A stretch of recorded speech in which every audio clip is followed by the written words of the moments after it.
presentare un film nella tua città è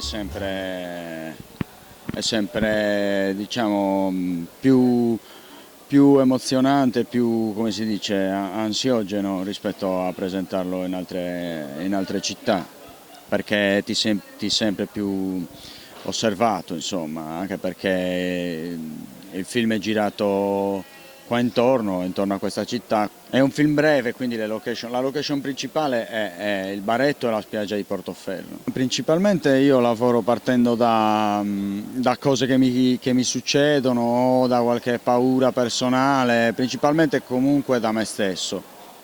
E intorno a me stesso, esasperando delle mie caratteristiche, costruisco i personaggi. Io non lancio messaggi, sinceramente, non mi sento così presuntuoso, insomma. Io faccio un film dove ci sono dei personaggi e vengono raccontati dei personaggi all'interno di un luogo, di un'atmosfera, e poi questi personaggi si spera che pulsino di vita, insomma, e che regalino qualcosa di umano